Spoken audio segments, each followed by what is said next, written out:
Hello friends, welcome to Priya Veetu Samayal.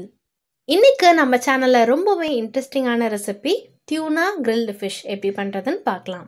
இந்த recipe செய்ய தேவையான பொருட்கள் எல்லாம் பார்த்தறலாம். நான் இன்னைக்கு சூரை மீன் Tuna fish எடுத்துர்க்கேன்.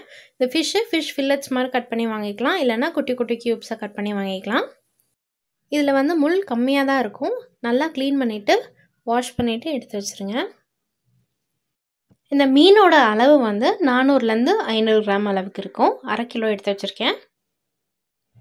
இஞ்சி பூண்டு விழுது 1 டேபிள்ஸ்பூன், மஞ்சள் தூள் 1/2 டீஸ்பூன், சீரகத்தூள் 1/4 டீஸ்பூன், உப்பு தேவையான அளவு, கடலை மாவு 1 டேபிள்ஸ்பூன், அரிசி மாவு 1 டேபிள்ஸ்பூன், கரம் மசாலா 1 டீஸ்பூன், மிளகுத்தூள் 1/2 டீஸ்பூன், மிளகாய் தூள் 1 டேபிள்ஸ்பூன், மல்லித்தூள் 1/2 டேபிள்ஸ்பூன், எலுமிச்சை சாறு 1 டீஸ்பூன், எண்ணெய் 3 டேபிள்ஸ்பூன்.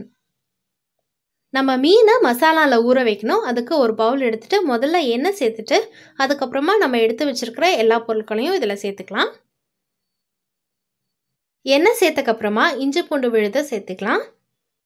அதுக்கப்புறமா மிளகாய்த்தூள், மல்லித்தூள், மஞ்சள் தூள் இது மூணையும் சேர்த்துக்கலாம். மிளகுத்தூள், உப்பும் சீரகத்தூளும், கரம் மசாலா, அரிசி மாவு, கடலை மாவு இது எல்லாத்தையும் சேர்த்துட்டு நல்லா மிக்ஸ் பண்ணிக்கோங்க. இந்த ஆயிலே இந்த மசாலா எல்லாமே நல்லா கோட் ஆகணும். அந்த மாதிரி வந்து நல்லா மிக்ஸ் பண்ணிக்கலாம். அதுக்கப்புறமா நம்ம எடுத்து வச்சிருக்க எலுமிச்சை சாறு அதையும் சேர்த்து மிக்ஸ் பண்ணிக்கலாம். நம்ம ரெடி பண்ணி வச்சுருக்க மசாலாவில் இந்த மீன் துண்டுகள் எல்லாத்தையும் கொஞ்சம் கொஞ்சமாக சேர்த்திட்டு எல்லா மீனையும் போட்டு நல்லா மிக்ஸ் பண்ணக்கப்புறமா நம்ம ஃப்ரிட்ஜில் 1/2 மணி நேரம் ஊற வச்சா போதும். நீங்கள் வேணும்னா 2 மணி நேரம் ஊற வச்சா அது இன்னும் கொஞ்சம் மசாலாலாம் கோட்டாகி நல்லா ஃப்ரை ஆகும். நான் ஃப்ரிட்ஜில் 2 மணி நேரம் ஊற வச்சு எடுத்து வச்சுருக்கேன். அதை தான் ஃப்ரை பண்ண போகிறேன். ஸ்டவ்வில் ஒரு grill pan வச்சுருக்கேன். நீங்கள் தோசை தவாலையும் வறுக்கலாம். நான் இதில் கொஞ்சமாக பட்டர் சேர்த்துக்கிறேன். நீங்கள் எண்ணெய் கூட சேர்த்துக்கலாம். இப்போ நம்ம மசாலாவில் ஊற வச்சுருக்க ஃபிஷ் எல்லாத்தையும் இந்த பேனில் சேர்க்கலாம். இது ரொம்ப ரொம்ப சூப்பராக இருக்கும். கண்டிப்பாக நீங்கள் ட்ரை பண்ணி பாருங்கள். மீன் ஒரு சைடு வெந்ததுக்கப்புறமா இந்த மாதிரி திருப்பி போட்டு எல்லா சைடுமே நீங்கள் grill பண்ணி எடுத்துக்கோங்க.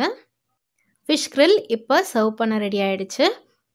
நம்ம ரெகுலராக ஃபிஷ் ஃப்ரை பண்ணுறதை விட இந்த மாதிரி ஒரு டிஃப்ரெண்ட்டான ரெசிபி ட்ரை பண்ணி பாருங்கள். கண்டிப்பாக எல்லாத்துக்கும் பிடிக்கும். இது ரொம்ப ரொம்ப டேஸ்ட்டாக இருக்கும்.